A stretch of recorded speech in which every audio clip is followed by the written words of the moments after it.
प्रिय विद्यार्थियों, मैं Anil Chauhan MGHM inter college Marera से एक बार पुनः अपनी विज्ञान की कक्षा में आपका स्वागत करता हूं। बच्चों देखिए, पिछले वीडियो में हमने जो चर्चा की थी वो लेंस से संबंधित कुछ परिभाषाएं आपको बताई थी, जिसमें लेंस की मुख्य अक्ष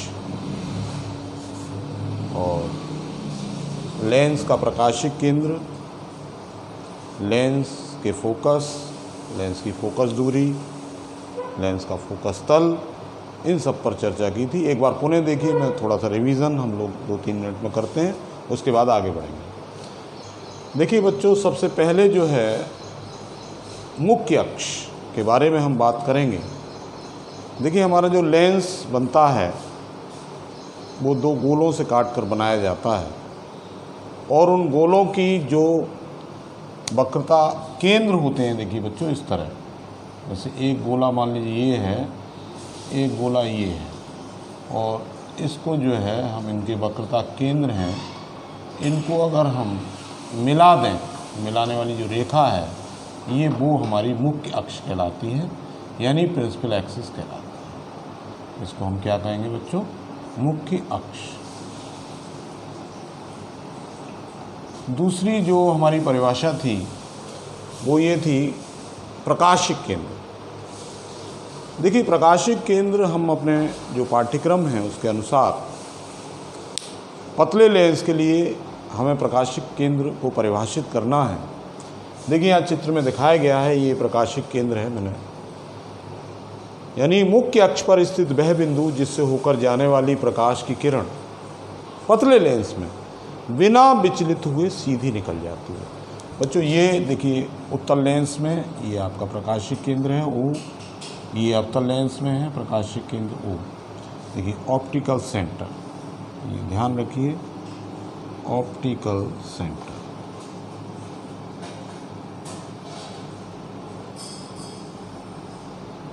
ठीक है, ये भी बच्चों ऑप्टिकल सेंटर है।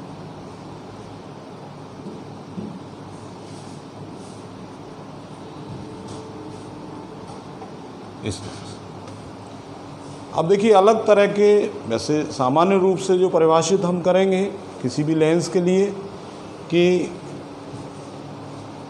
मुख्य अक्ष पर स्थित वह बिंदु जिससे होकर जाने वाली प्रकाश की किरण, जिससे होकर जाने वाली प्रकाश की किरण, देखिए हम इसको अगर इस तरह परिभाषित करें, ये बिंदु है, देखिए इस तरह से हमारा ये, और अगर हम इस पर एक किरण इस तरह डाल रहे हैं और ये किरण इस तरह निकलेगी, और ये किरण देखिए इस तरह, और ये सामान्यतः अगर ये लेंस नहीं होता तो ये किरण कैसी जाती बच्चों?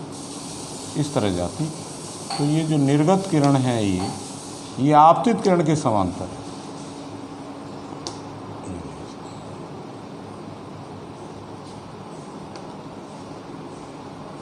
ये बच्चों, ये हमारा ER इमर्जेंट रे इसको कहेंगे, हमने पहले ही बताया, और आ गया। तो ये हमने चर्चा की थी इस पर कि अगर हम पतले लेंस के लिए न लें, सीधे सीधे लेंस की बात करें, तो मुख्य अक्ष पर स्थित वह बिंदु जिससे होकर जाने वाली प्रकाश की किरण आपतित किरण के बच्चों समांतर होती है, और ये पार्श्व विस्थापन कहलाता है। और जैसे जैसे लेंस पतला होता जाता है, ये डिस्टेंस कम होता जाता है। तो पतले लेंस के लिए हम यहाँ पर अगर बात करें, तो पतले लेंस में जो है मुख्य अक्ष पर स्थित वह बिंदु जिससे होकर जाने वाली प्रकाश की किरण सीधी निकल जाती है बिना विचलित हुए, प्रकाशिक केंद्र रहा। अब बच्चों देखिए, प्रथम फोकस देखिए, ये आपका जो है ये डायग्राम देखिए नंबर 2 पर, यानी मुख्य अक्ष पर स्थित वह बिंदु उत्तल लेंस में जिससे होकर जाने वाली प्रकाश की किरण मुख्य अक्ष के समांतर हो जाती है, यानी निर्गत किरण जो है मुख्य अक्ष के समांतर होगी। और अवतल लेंस में मुख्य अक्ष पर स्थित वह बिंदु जिसकी ओर जाती प्रतीत होने वाली प्रकाश की किरण लेंस से अपवर्तन के पश्चात मुख्य अक्ष के समांतर हो जाती है। बच्चों ये प्रथम फोकस रहा। अब देखिए, हम द्वितीय फोकस की बात करते हैं। द्वितीय फोकस में देखिए, उत्तल लेंस में मुख्य अक्ष पर स्थित वह बिंदु जिस मुख्य अक्ष के समांतर मुख्य अक्ष के समांतर जाने वाली प्रकाश की किरण लेंस से अपवर्तन के पश्चात मुख्य अक्ष पर स्थित जिस बिंदु से होकर जाती है उसे हम लेंस का द्वितीय फोकस उत्तल लेंस में या मुख्य फोकस कहते हैं। और अवतल लेंस में मुख्य अक्ष के समांतर जाने वाली प्रकाश की किरण लेंस से अपवर्तन के पश्चात मुख्य अक्ष पर स्थित जिस बिंदु से होकर जाती है, जिस बिंदु से आती प्रतीत होती है, उस बिंदु को बच्चों हम क्या कहते हैं? लेंस का द्वितीय फोकस कहते हैं। फोकस दूरी की बात हुई थी। लेंस के ऑप्टिकल सेंटर से फोकस तक की दूरी यानी मुख्य फोकस तक की दूरी जो है वो मुख्य फोकस दूरी कहलाती है सामान्यतः। वैसे प्रथम फोकस दूरी ये हो जाएगी। और लेकिन हम जो फोकस दूरी लेते हैं वो मुख्य फोकस से ही हम मेज़र करते हैं, यानी ऑप्टिकल सेंटर से मुख्य फोकस तक की दूरी जो है वो आपकी फोकस दूरी कहलाती है, मुख्य फोकस तक की दूरी। और फोकस तल भी है, यानी फोकस के लंबवत जो तल है, फोकस से गुजरने वाली ये रेखा देखिए, इसके लंबवत जो ये तल होगा ये हमारा फोकस तल कहलाएगा। तो बच्चों ये कुछ परिभाषाएं, थोड़ा सा रिवीजन कल जो हमने पढ़ाया था उसके बारे में। अब हम आगे बढ़ते हैं। देखिए जो लेंस द्वारा प्रतिबिंब बनने के नियम, यानी लेंस के द्वारा प्रतिबिंब किस प्रकार बनते हैं, किन नियमों के अंतर्गत बनते हैं, उन नियमों पर हम यहाँ चर्चा करेंगे। देखिए बच्चों,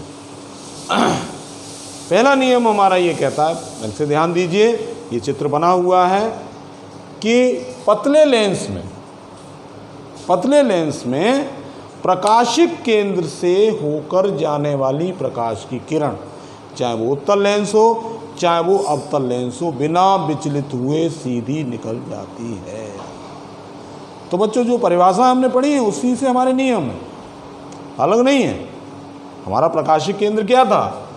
मुख्य अक्ष पर स्थित वह बिंदु जिससे होकर जाने वाली प्रकाश की किरण बिना विचलित हुए सीधी निकल जाती है। और यहाँ क्या है कि प्रकाशिक केंद्र से होकर जाने वाली प्रकाश की, पहला नियम है प्रकाशिक केंद्र से होकर जाने वाली प्रकाश की किरण बिना विचलित हुए सीधी निकल जाती है,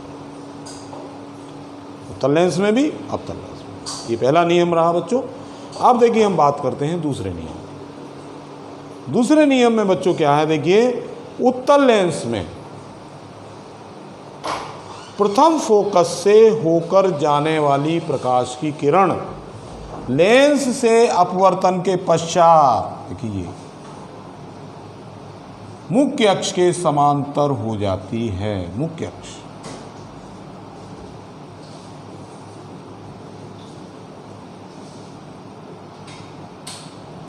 अक्ष के समांतर हो जाती है।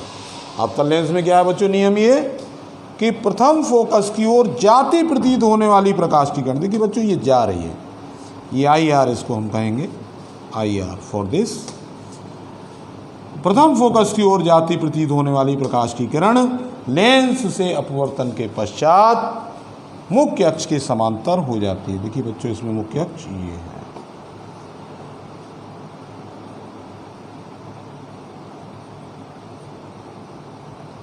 तो ये बात समझ में आई होगी। अब देखिए तीसरा नियम हमारा बच्चों क्या है? मुख्य अक्ष के समांतर जाने वाली प्रकाश की किरण उत्तल लेंस में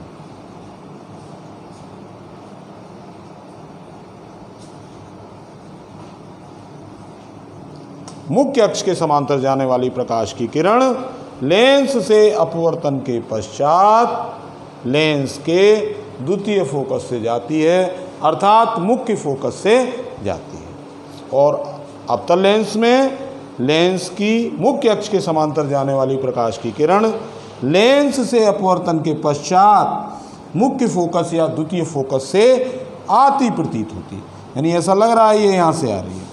तो बच्चों ये तीसरा नियम रहा। चौथा नियम देखिए क्या है? ये उत्तल लेंस में देखिए इसकी आवश्यकता हमें पड़ेगी जब हम उच्च कक्षाओं में पढ़ेंगे, दूरदर्शी पढ़ेंगे, तब हमें इसकी आवश्यकता पड़ेगी। यहाँ भी हम आपको बताएंगे इसके बारे में, अपने अगले पार्ट में इसकी चर्चा करेंगे कि अगर मुख्य अक्ष के समांतर न होकर परस्पर समांतर आने वाली किरणें बच्चों कहाँ मिलती हैं? लेंस के फोकस तल में। ये फोकस तल है, लेंस के फोकस तल।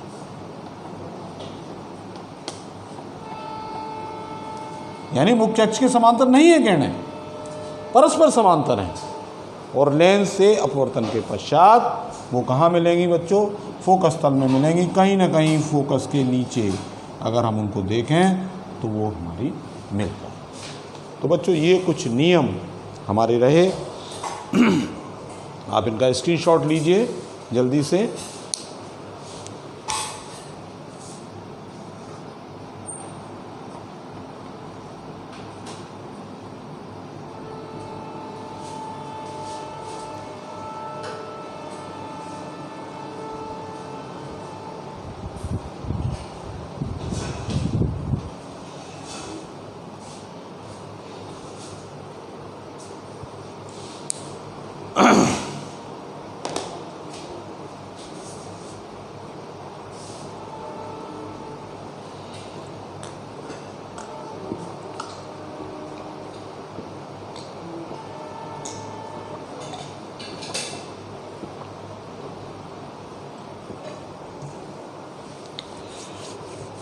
देखिए बच्चों, आगे देखिए, अब हम चर्चा करते हैं लेंस की अभिसारी और अपसारी क्रिया। देखिए, हम उत्तल लेंस को जो है अभिसारी लेंस कहते हैं और अवतल लेंस को हम अपसारी लेंस कहते हैं। देखिए क्यों कहते हैं इनको, इसका कारण क्या है, ये अभी हम इस चीज़ को देखते हैं।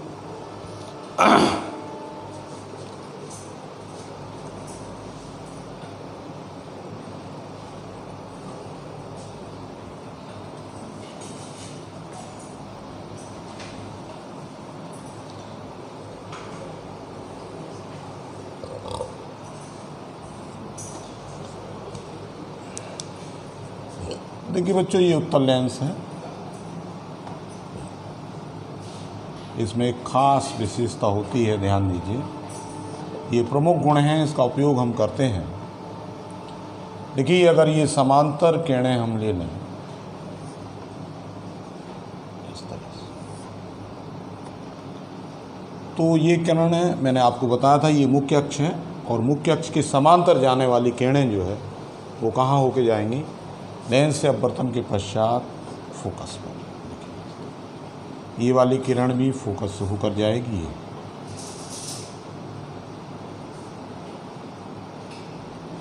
फिर एक किरण हम इसके समांतर लें इस तरह से, यहाँ भी एक समांतर ले सकते हैं, तो ये भी बच्चों किरण फोकस से होकर जाएगी, और ये भी किरण जो है फोकस से होकर हमारी जाएगी। तो बच्चों यहाँ आप देख रहे हैं कि उत्तल लेंस में मुख्य अक्ष के समांतर आने वाली किरणें जो लेंस पर पड़ रही हैं वो जाकर कहाँ मिलती हैं? फोकस पर सभी किरणें एक साथ मिलती हैं। यानी समांतर आने वाली किरणों को किसी एक बिंदु पर उत्तल लेंस मिला देता है। तो समांतर आने वाली किरणें जब एक साथ एक बिंदु पर एक ही जगह मिलती हैं परस्पर, तो ये क्रिया बच्चों क्या कहलाती है? अभिसारी क्रिया कहलाती है। और इसी कारण से हम उत्तल लेंस को जो है अभिसारी लेंस भी कहते हैं। तो ये क्या है बच्चों? उत्तल लेंस की अभिसारी क्रिया।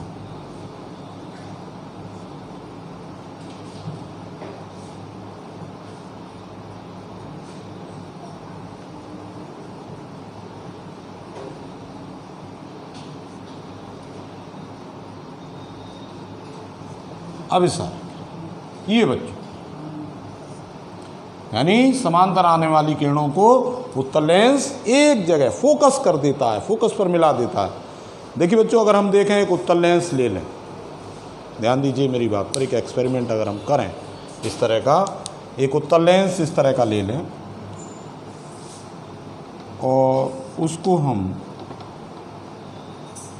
सूरज के सामने इस तरह रखें दोपहर में, तो ये सूरज की जो समांतर किरणें हैं ये इस पर पड़ेंगी बच्चों इस तरह।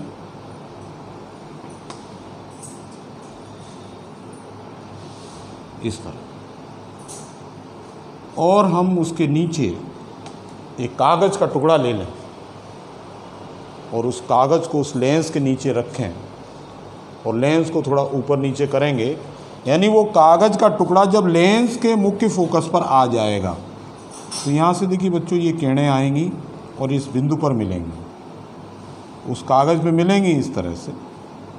ये देखिए, तो बच्चों ये रेडिएशन है, ये किरणें हैं, हीट है, उष्मा का जो है ऊष्मीय ऊर्जा है इनके अंदर। तो कागज़ को ये थोड़ी देर बाद आप देखेंगे वो कागज़ जलने लगेगा बच्चों। क्यों जलने लगेगा?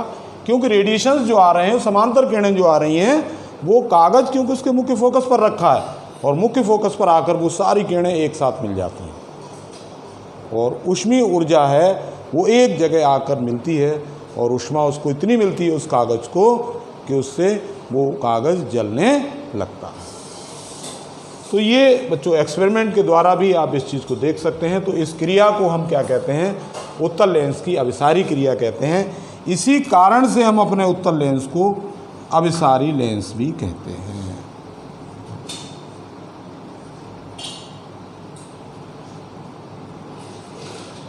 समझ में आ गई होगी बच्चों ये बात।